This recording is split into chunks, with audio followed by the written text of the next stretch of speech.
Muy buenas tardes y gracias por haber venido. Gracias a la librería Pasapágina de Oviedo con Enrique e Inmaculada, con Inmaculada y Enrique, que nos acogen esta tarde.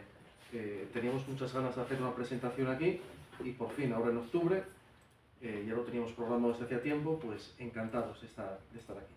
Gracias, por supuesto, a todos ustedes por venir en este día tan inestable, ¿no?, como corresponde al otoño asturiano. Gracias a Carmen Rueda, que también es autora de la casa, autora de la novela Mariposas negras sobre fondo rojo, por acompañar, por presentar, por participar en la presentación. Va a ser un poco quien lleve la parte más literaria del acto.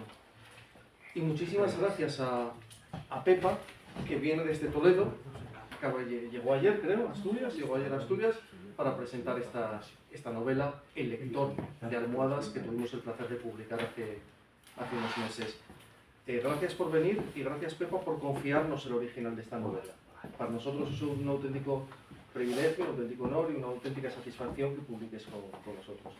Pepa es titulada en arte por la Escuela de Arte de Toledo, ¿verdad? De Toledo. Y miembro fundador del grupo Etnos a Tramo, un grupo musical cuyo miembro también es Gabriel Navalón, de música tradicional, música antigua, música medieval, música sefardita. Es una auténtica delicia oírlos. Me consta que este fin de semana, que el sábado o el domingo, no lo sé, el sábado dais un concierto en Cabrales, en el lejano oriente. Dais un concierto allí, ¿no? Es una auténtica delicia escucharlos. De hecho, nosotros os conocemos como a músicos. Través de la música. Como músicos. Pero bueno, también tiene una trayectoria literaria, Pepa, muy interesante. En el año 2015 publicó Pipa Macleo, creo recordar. En el año 2019, donde no hay lobos. Donde no había lobos. Y ahora ya en 2024, pues, El lector de almohadas, que es una novela que nosotros cuando leímos el original, nos dejó clavados en el asiento. Es decir, es una novela muy distinta a todo lo que hemos publicado y muy distinta a lo que nos llega habitualmente. Una novela... Hay una corteza, ya lo verán, ¿eh? Hay una corteza, hay una superficie, hay una historia que transcurre del principio al final, casi como con una estructura tradicional de planteamiento, nudo y desenlace, que solo con esa estructura, solo con esa corteza, ya de por sí es una novela muy satisfactoria. Es una novela, pero lo importante, y es que no puedo desvelarlo, claro, es lo que subyace, que eso solo se puede descubrir cuando se va leyendo, lo que subyace, ¿no? Eso es lo que deja a uno clavado totalmente en el asiento cuando termina de leer la novela, e incluso antes. Es un thriller psicológico, es una novela que tiene elementos, es un cóctel con elementos de novela negra, con elementos de fantasía, con elementos incluso de sensualidad, de alto voltaje, de violencia, de escenas duras, muy duras, y de escenas tiernas, muy tiernas, ¿no? Es decir, no hay lugar para los grises en esta novela, no hay lugar para los grises. Se pasa del caliente al frío, de lo duro a lo blando, de lo suave a lo áspero, con cambiar de página o con cambiar de capítulo.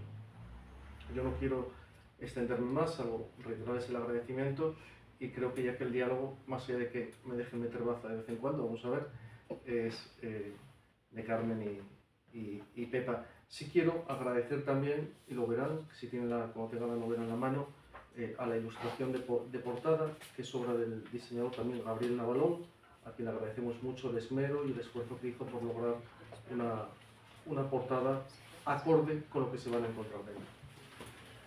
Cuando queráis. Muchísimas gracias. Gracias, Cristian, y gracias, Pepa, por estar aquí, por habernos hecho este regalo. Y pues es un poco difícil hablar del contenido porque bueno, es una historia que, como Cristian decía, pues uno va descubriendo poco a poco y hasta el final pues nos tiene en la incertidumbre de quién es este personaje, ¿no? Entonces ya empezamos por el título, el lector de almohadas, que es así como un poco raro, ¿no? Y para situarnos, yo pensé que a lo mejor lo que podíamos hacer era leer el comienzo, para que ustedes sepan quién es un poco de qué va esto de leer almohadas. Es importante, sí. Con ello no desvelo nada, ¿verdad? Yo creo es que la no. primera página. Y además es que simplemente el título, el lector de almohadas, ¿de qué va? Pues es que el mismo título lo dice, ¿no? Entonces, porque sea más entendible, por decirlo así, o para nosotros más fácil explicarnos, yo creo que es una buena idea que des unas pinceladas de lo que es el principio, que él se expresa de una manera muy llana para llegar a que lo está leyendo. Yo creo que es buena idea. ¿Vale? La primera vez que dormí en una cama que no era la mía tenía 10 años. Fue en el verano de 1996, en un hotel de la costa, durante las últimas vacaciones que pasé con mis padres adoptivos. La sorpresa de descubrir que tenía un don único me conmocionó, y a ellos más, según se vio. A día de hoy no me arriesgo y me llevo mi propia almohada cuando necesito dormir. Esa primera noche fuera de mi dormitorio, al meterme entre las sábanas, sentí el peso de infinitas conciencias golpearme dentro, muy dentro. Las historias recorridas por aquel almohadón me llenaron el cerebro sin contemplaciones y fui incapaz de asimilarlo durante mucho tiempo. Cada reflexión meditada, cada sensación apuntada, cada idea consultada permanecen incólumes en las almohadas y yo poseo la terrible capacidad de poder leerlas como si de un libro se tratara.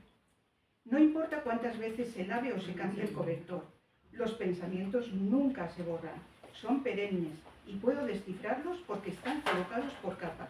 Cuando leo uno, se retira y sobresale otro, y así sucesivamente.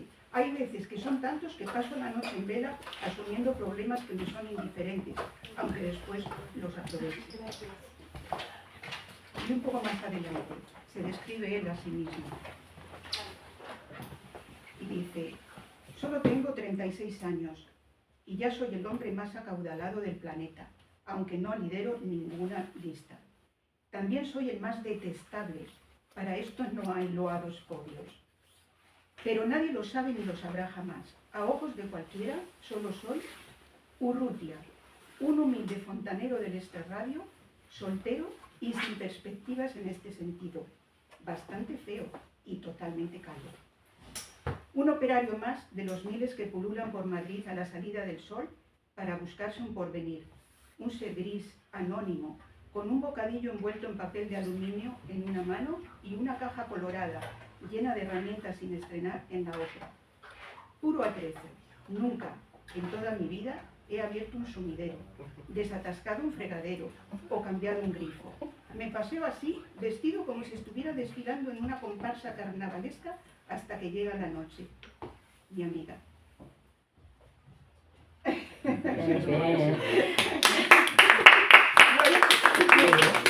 me voy por ella, porque es que yo, no sé, creo que sitúa muy bien al personaje y sobre todo, pues eso, se describe a sí mismo. Y yo quería preguntarte, Pepa Albillo, ¿de dónde viene esa atracción por personajes tan siniestros? Porque este es solo el comienzo, luego hay muchos más. Es la parte suave, ¿eh? Es la parte bondadosa del personaje. La parte bondadosa del personaje. Luego tiene otras partes que lo hacen más amable. Pero vamos a ello. De hecho, antes cuando Cristian decía lo de que no hay grises, yo creo que la única parte gris que hay en el libro es el propio personaje. De hecho, él se describe así, como una persona gris. Él se dice gris a sí mismo de una manera casi despectiva, ¿no? Soy un ser anónimo, una persona corriente, una persona gris, en ese sentido. Y sin embargo, yo creo que ahí está describiendo su manera de ser. El personaje es como es, y de dónde saco esas ideas. Solamente hay que abrir la puerta de casa y salir al mundo, ¿no? Y ver lo que nos rodea para encontrar todo tipo de situaciones, algunas más raras que otras, algunas más perversas que otras. También hay un mundo amable ahí fuera que está también recogido en algunos de los personajes y en algunas de las situaciones del libro, ¿no? En cuanto a la idea del lector de almohadas, ¿quién no coge su almohada por la noche y se desahoga en ella, ¿no? Y dice, mañana tengo que hacer esto, mañana tengo que hacer lo otro. Así surgió la idea, ¿no? Y pensé, ¿cuánta gente habrá consultando su propia almohada en este momento? ¿Qué secretos estará contando a esa almohada? ¿Qué mentiras? ¿Qué verdades? ¿Qué miserias o qué alegrías? Porque en las almohadas también descargamos las cosas, ¿no? Cuando nos vamos a dormir, si hemos tenido un día maravilloso también, ¿no? Parece como que le contamos eso a nuestra almohada, y ahí está el dicho de consúltalo con la almohada y mañana lo verás de otra manera. Pues de ahí surge la idea. El personaje, que además es un personaje masculino, me ha sido relativamente fácil meterme en sus pantalones en este caso, porque era como que de alguna manera su personalidad me había poseído a mí, ¿no? Y escribía con una facilidad sobre él, sobre su vida, ¿no? Y sobre su manera de ser, que a veces es terrible, pero ese punto canalla que yo quería darle, casi a veces raya en lo cómico, ¿no? Tiene un trasfondo de tristeza y de soledad muy profundo, ¿no? Casi cruel. Entonces yo creo que él lo que hace es dar al mundo lo que el mundo le ha dado a él, ¿no? Siempre con una carga tremenda de fantasía, porque que yo sepa nadie puede leer las almohadas de otras personas, que es lo que hace él. Roba las almohadas de la gente que le interesa, porque son ricos, porque son famosos, porque tiene un interés especial en saber qué secretos, qué contraseñas de esta caja fuerte, de esto, para hacerse, como dice él, la persona más acaudalada del planeta. Pero ¿qué pasa cuando das con la almohada equivocada o no equivocada? Pues ese es el desarrollo un poco de la... Lo que quieres decir es que cuando duerme sobre una almohada, el momento que pone la cabeza, lo que alguien pensó o soñó o ideó que había dormido sobre esa misma almohada, él lo está leyendo, ¿no? Sí. Él lo lee, como dice ahí, como si de un libro se tratara. Entonces esa es su locura, ¿no? Que le produce a la vez mucho placer, porque en realidad se entera de cosas que de otra manera nadie podría enterarse, porque son cosas muy personales de la gente. A lo mejor ni sus propios hijos, ni su propia esposa, ni su propia madre sabrán jamás, pero él sí las descubre leyendo las almohadas de esas personas que él, leyendo las almohadas, es una carga muy fuerte de fantasía, ¿no? Pero él hace eso, ¿no? Y sin embargo, en realidad, el trasfondo es que se siente solo, ¿no? Y yo creo, ¿no? Y así lo quise mostrar. Utiliza esos secretos para su propio beneficio. Entonces... Se han escrito ya varias críticas y varias reseñas, varias menciones sobre la novela, en prensa por toda España, ¿no? Prensa de Toledo, también en el Comercio, en el diario ABC, en Zenda, es de prensa nacional también. Y hay una que no recuerdo el autor, no sé si era la de Caballero u otra, no recuerdo, pero dijo una frase en una de las reseñas que dice: Pepa ha hecho de lo increíble, de lo imposible, lo ha hecho verosímil. Es decir, lo ha hecho verosímil, ¿no? Es decir, no real, porque obviamente es real, pero es verosímil, que es lo importante, lo que es la primera columna de la crítica literaria, ¿no? De la teoría de la literatura, sí. La verosimilitud, ¿no? Y esto era dificilísimo de lograr. Y el crítico lo reconoció, no recuerdo ahora quién fuera, ¿verdad? Sí, está por ahí escrito, sí. No sé si fue, no me acuerdo tampoco. Pero yo a eso siempre digo que para llegar al lector, o para que una novela de fantasía atrape al lector y le llegue, tienes que escribir como si fuera real. Porque si pasas esa línea, si cruzas esa línea, pues ya entramos en un mundo de fantasía, hadas, elfos, brujas, que no es el caso, ¿no? Entonces aquí yo me mantuve en generar esa duda.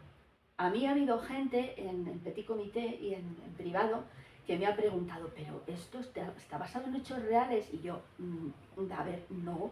¿Cómo va a estar basado en hechos reales? Para nada. Los lugares sí, Toledo, Madrid, Santander, son ciudades que existen, Granada. Granada, la Semana Santa en Granada, en fin, una serie de eventos en el que Urrutia, que es el protagonista, se mueve en principio como pez en el agua, luego empieza a atascarse, ¿no? por una serie de circunstancias que no vamos a desvelar. Pero todo lo demás es, por supuesto, fantasía. Pero si tú lo escribes, como digo, como si fuera ley, pues la gente llega hasta a preguntarse y hasta a preguntarme hasta qué punto esto es verdad o hasta qué punto no. Y yo siempre digo, ¿te imaginas que alguien pudiera leer la almohada de un presidente del gobierno, una persona con muchísima influencia? Pues sería el caos, ¿no? Sería. Entonces no, es fantasía, fantasía. Tiene un punto de filósofo también. Urrutia, me pareció a mí, como dices, bueno, basado en esa, yo creo, en esa tristeza profunda, ese pasado que él tiene y que solo descubrimos al final, ¿no? Pero hay algunos pasajes que me llamaron la atención para ver cómo el estilo de repente cambia y como que se hace eso, nos damos cuenta de que no es solamente un personaje detestable, como él mismo dice, sino que al final, pues, casi que hasta nos cae simpático, ¿no? Por algunas cosas y estamos de acuerdo con él. Eso mismo dijo José Luis Díaz Caballero en la presentación en Iván de Vargas. Sí. Dice que es una persona execrable en realidad, pero es que me cae bien. Sí. No puedo decir qué tío más... No, es que me cae bien. Entonces tiene, como decía antes yo, ese punto canalla que hasta a veces es tierno, ¿no? De las cosas que vive, las aventuras que él, ese periplo que tiene de vida, ¿no? Que se concentra en esas 180 páginas. Y a veces dices, pero sí, es que es un encanto. Y a la siguiente página dice, madre de Dios, pero ¿cómo puede esta persona ser así, no? Sí. Entonces, escogí dos pasajes en este sentido que me gustaron. El despecho por amor está hablando él, el despecho por amor es sin duda la causa de empecinamiento vengativo más absurdo que existe, desde mi humilde punto de vista. Si no te quieren, te retiras y punto. Pues no, por lo general todo el mundo se enreda en una especie de rol autodestructivo que no lleva a ninguna parte. Si algo he aprendido en estos años de carrera delincuencial es que el amor tiene mucho que ver con el espíritu amable y la cordura de la gente, pero tiene más poder el odio, que duda cabe. Así es. Y luego dice, más adelante, ¿qué era lo que más anhelaba en el mundo? Se refiere a sí mismo. ¿Dinero? No. El poder tampoco me interesaba para nada. Mujeres, en absoluto, eran una complicación en mi vida. ¿Qué podría ser? La verdad es que me estaba haciendo el tonto. Sabía muy bien lo que era.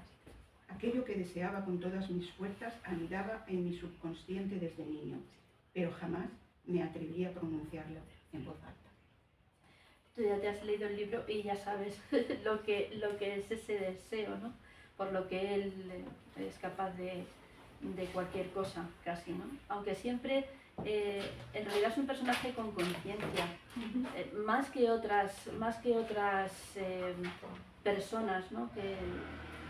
que salen. Tiene conciencia, de hecho se arrepiente de algunas cosas, ¿no? Pero eso es una discusión discusión en el buen sentido de la palabra que tuvimos en una ocasión, que me decías tú, pero este personaje, ¿tú crees que le podemos dar esta visión un poco amable? Sí, porque tiene esa dualidad, ese gris. Normalmente es negro, ¿vale? Es casi un personaje oscuro, pero a veces sobresale ese gris claro, ¿no? De vez en cuando que te hace amar al personaje y te hace... Yo a veces, y hace ya que terminé de escribir el libro muchos meses, lo echo de menos. Echo de menos ese personaje sinvergüenza, ¿no? El típico pícaro amable, pícaro que cae bien a la gente, ¿no? Aunque tenga esas ideas y esa manera de vivir o de mal vivir, ¿no? En su caso. ¿Lo ves caminando por la calle? Sí. De hecho, por esa descripción que has leído al principio, ese fontanero que sale con un bocadillo envuelto en papel de plata por la mañana y una caja de herramientas, se disfraza de persona normal, ¿no? Para pasar desapercibido. En realidad lo hace para tener una vida como la de los demás. De hecho, donde vive, ya lo averiguaréis a lo largo de las páginas, él intenta parecer uno más, un vecino más, aunque siempre se mantenga al margen por la profesión de ladrón y otras ocurrencias, ¿no? Que tiene. Pero él intenta pasar desapercibido y se disfraza de fontanero, como él dice, para cometer todas sus tropelías. Por eso lleva la caja de herramientas colorada, pero las herramientas no las ha usado nunca en su vida porque no sabe, ¿no? Su oficio es otro. Su oficio es otro. Me resultó también muy interesante que a lo largo de la novela pues viajamos por la historia. Sí, sobre todo la primera parte. Sí, la primera parte, y nos encontramos en el Toledo del siglo XVI. Sí. ¿Y de dónde surge ese interés tuyo por esa época en particular? Yo sé un poco que, como Cristian acaba de decir, ha explicado un poco pues esa trayectoria artística tuya, ¿no? y eres de allí. Pero esa época de la historia. Sí, no, yo no escribo novela histórica, ¿no? Entonces, pero sí me interesaba que una parte del libro tuviera ese pozo, porque yo pienso que le da a la novela mucha prestancia, ¿no? Sí. Entonces, sobre todo en la primera parte, que no es la más larga, pero esa primera parte yo tenía que centrarla en mi ciudad, en Toledo. Elegí el siglo XVI, como podía haber elegido un poquito antes, ¿no? Estuve ahí manejando varias fechas, principio del siglo XVI, 1504, que es exactamente donde está situado, ¿no? Tuve que documentarme mucho, porque ya digo que yo no soy escritora de novela histórica, pero hay que tener mucho rigor cuando metes, es fantasía, ¿vale? Pero está ambientada en una época que existió, en una ciudad que existe, ¿no? Entonces, por ejemplo, se habla del Pozo Amargo, se habla del Cerro del Bú, eso está allí, ¿no? Y se puede consultar y se puede ver. Entonces elegí esa fecha un poco al azar, pero siempre teniendo en cuenta que fuera algo que yo pudiera abarcar con mis conocimientos y con los estudios que tuve que hacer para poder desarrollarlo, ya digo, con rigor.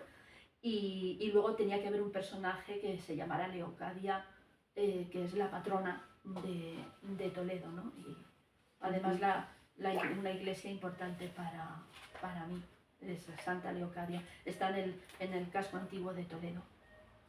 También tenía que haber una ciudad en el Cantábrico. Estuve manejando Oviedo mucho tiempo, de Cantábrico me refiero del norte. Estuve manejando Oviedo mucho tiempo, pero al final me decanté por Santander, como podía haberme decantado por Gijón o cualquiera otra del Cantábrico, ¿no? Granada, que es otra de mis debilidades, donde nosotros hemos dado varios conciertos, dimos una gira allí memorable hace muchos años y la tengo en el corazón. Y Madrid, por cercanía, porque vamos muchísimo a Madrid, porque tengo familia en Madrid y porque Madrid es una ciudad tan caótica como amable, a veces tirana, ¿no? Con el visitante, otras veces es una ciudad, yo creo que los madrileños son gente muy, muy solidaria. Entonces tiene también esos grises, ¿no? Tiene muchas cosas buenas, muchas cosas malas, ¿no? Como el propio personaje. Entonces quería que, además Madrid me venía muy bien para proporcionarle a Urrutia un escondite, ¿no? En Madrid todo el mundo es anónimo, ¿no? Todo el mundo pasa desapercibido casi, ¿no?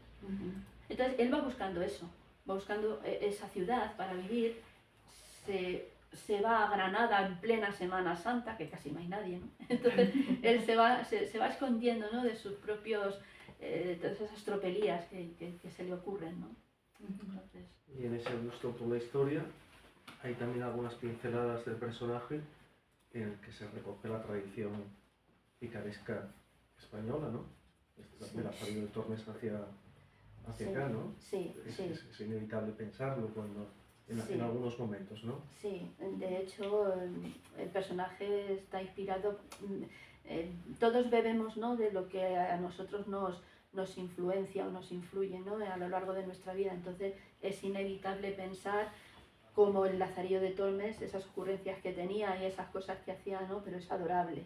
Pues es un poco, pero, y si me permiten la expresión, a lo bestia, digamos, ¿no? En el siglo XXI, un personaje con mucha carencia de educación, mucha carencia de un vocabulario infame.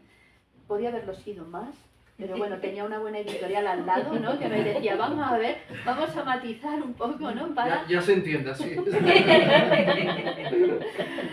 Sí, y bueno, eso fue buenísimo para la novela porque no le quitó en ningún momento descaro ni desproporción en el habla, en el lenguaje que tiene el personaje, pero sí le quitó a lo mejor un exceso de procacidad, ¿no?, que no era necesaria para que el personaje siguiera siendo lo que es, ¿no?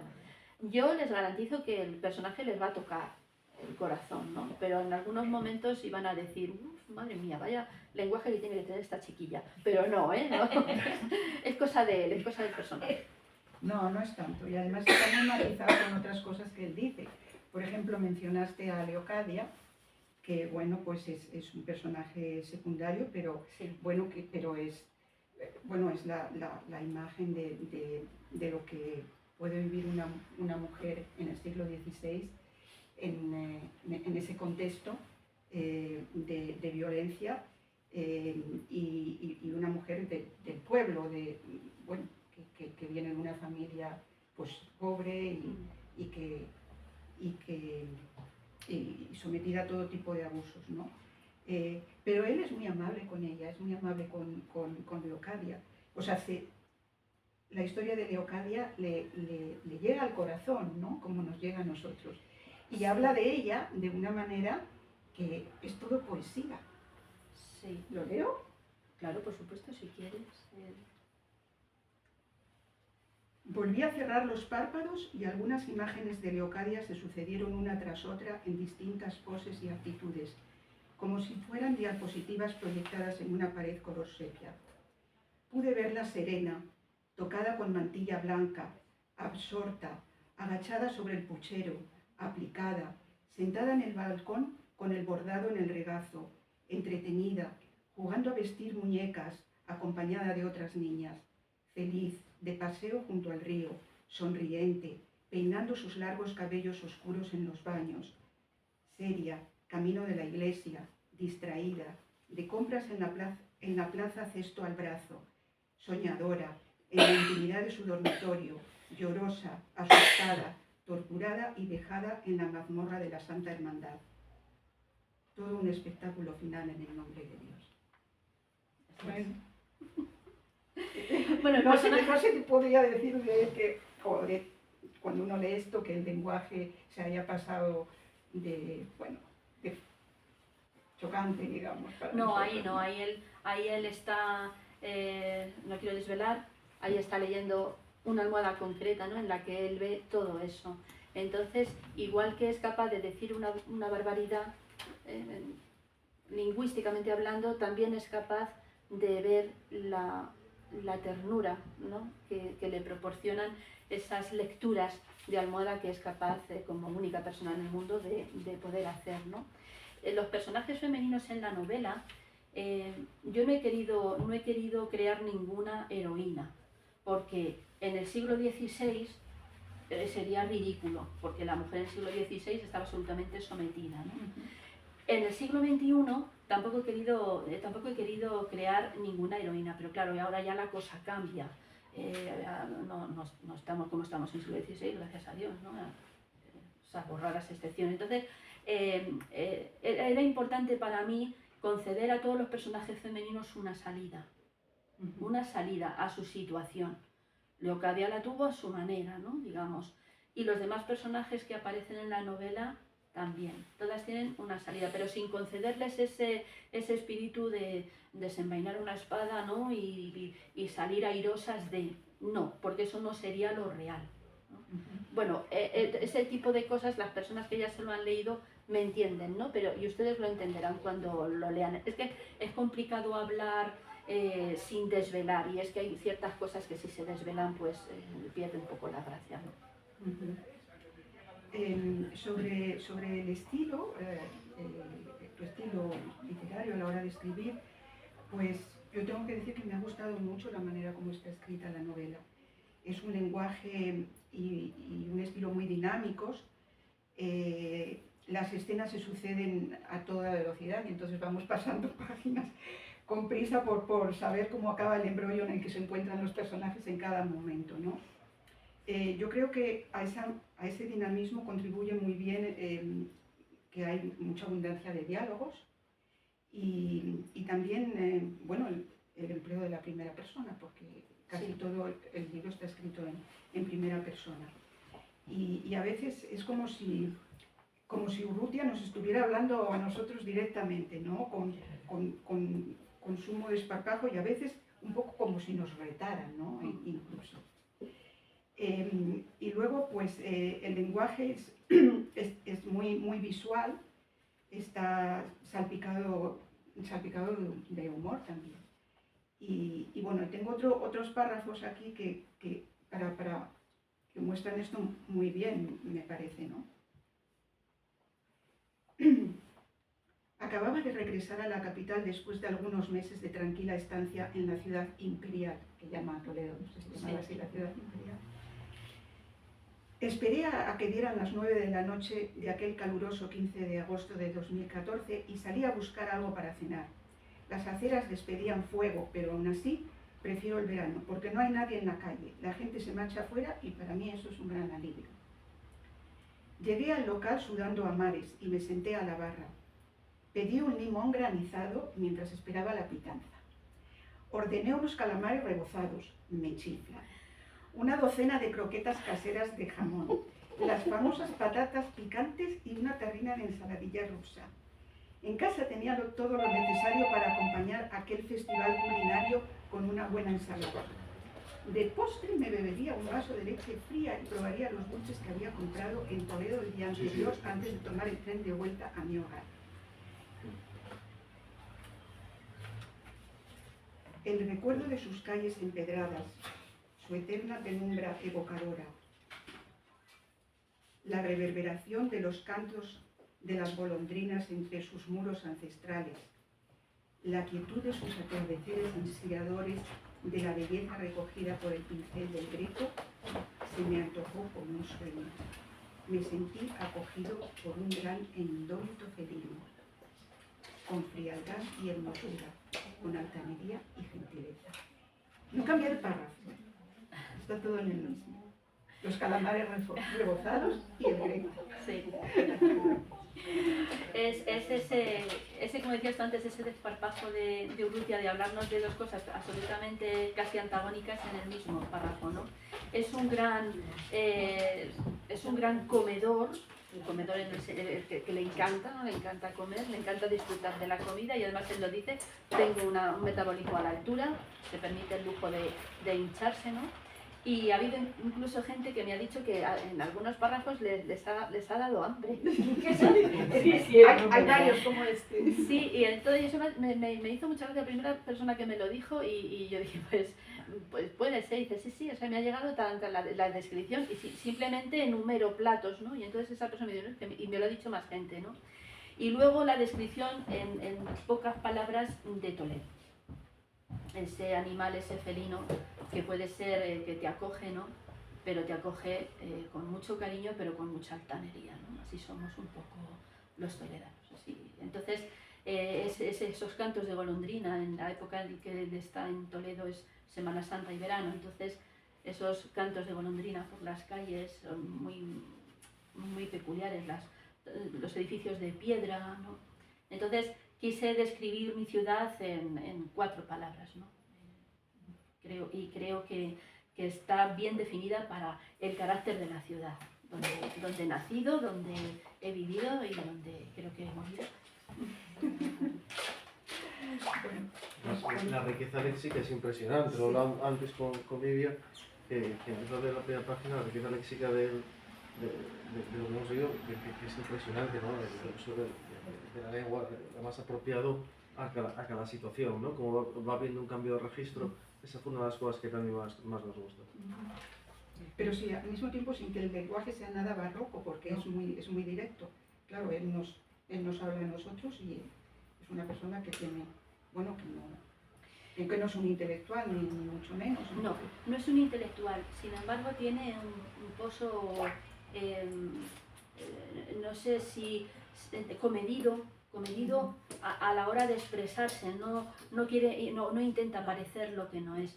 Por eso a veces hace uso del taco, el taco, la palabra malsonante que todos usamos y tampoco pasa nada por expresarlo, ¿no? Porque es una manera natural de hablar, sin excederse y sin caer en cosas que a lo mejor desvirtuarían un poco la intención. Pero él, no, el intelectual no es. Sí tiene a lo mejor su cultura, ¿no? Tiene cierta cultura, no es tampoco un analfabeto ni un bruto, ¿no? Y no se expresa como tal, pero habla de una manera muy llana. Ese es otro de los secretos que yo creo que le llega a la gente.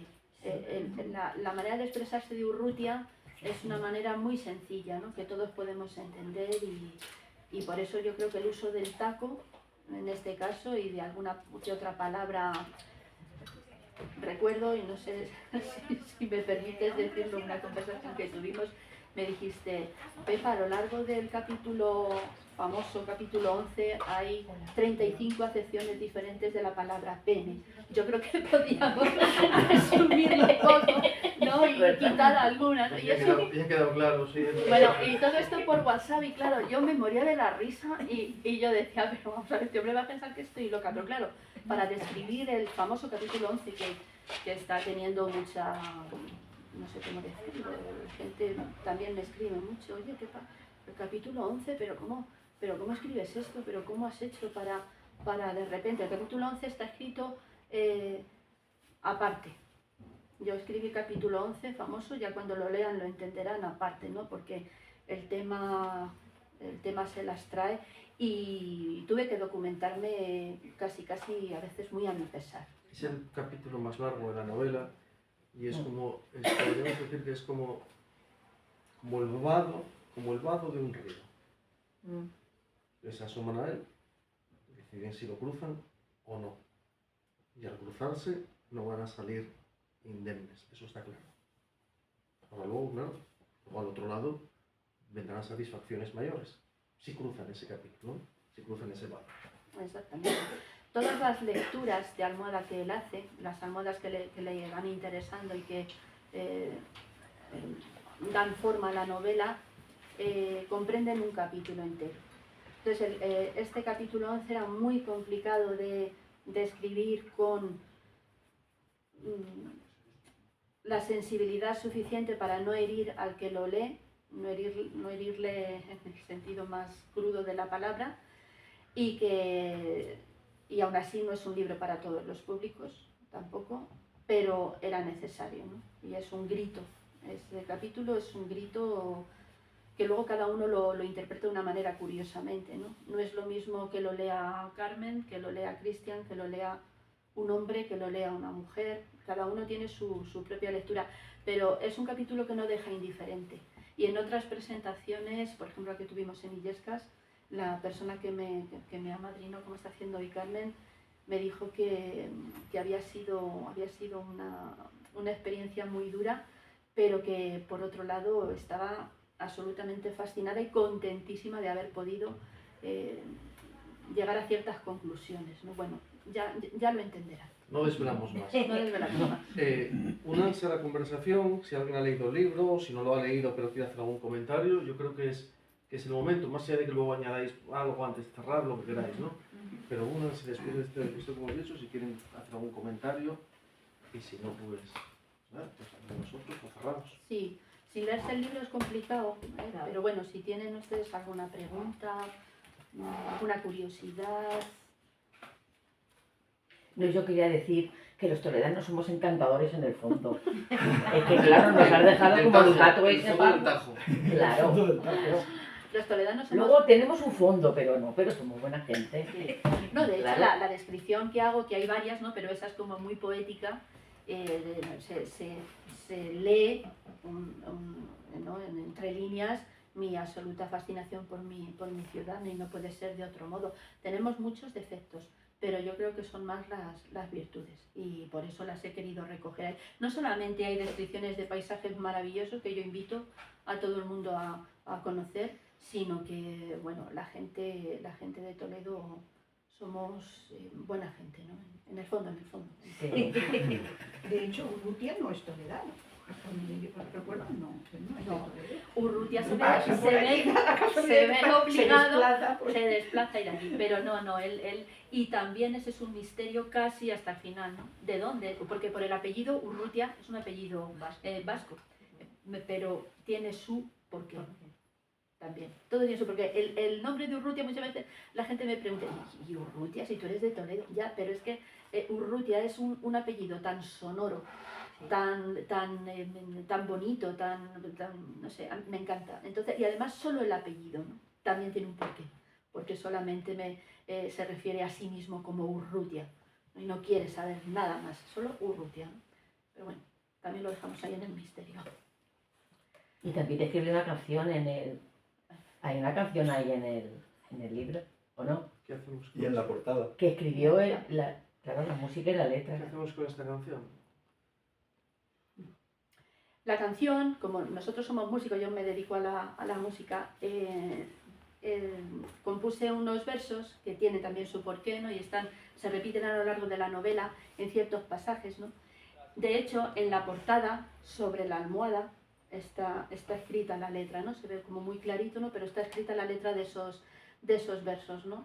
Que forman parte de la ya casi idiosincrasia del propio personaje de Urrutia, ¿no? Entonces, quise darle una armonía tradicional, ¿no? Porque nosotros hacemos música tradicional, música antigua, música sefardí, música andalusí, este tipo de... Entonces, bueno, a ver si me atrevo y no me pongo nerviosa. Entonces, vamos a despedir el acto y el cierre, que vale. sea la canción, la sorpresa, Sí. la sorpresa Ah, bien. musical, el adelanto. Ya digo que el sábado habrá un concierto en Cabrales, pero bueno, en Iguanzu, ¿no? Igual, En sí. Iguanzu, pero si nos das ese adelanto, esa perlita, pues cerramos ya. Les agradecemos a todos el haber venido, a Carmen por presentar a Pepa, por acompañarnos, a la librería Pasapágina.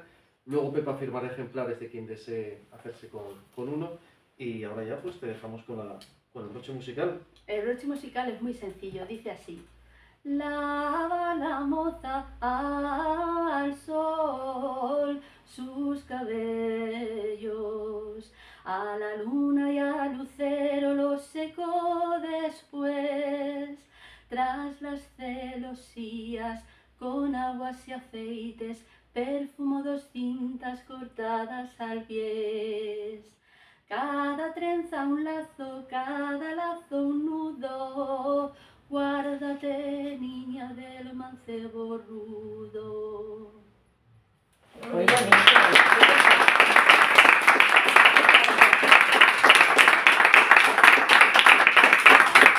Muchas gracias por venir. Muchas gracias. Voy a comprar tu libro.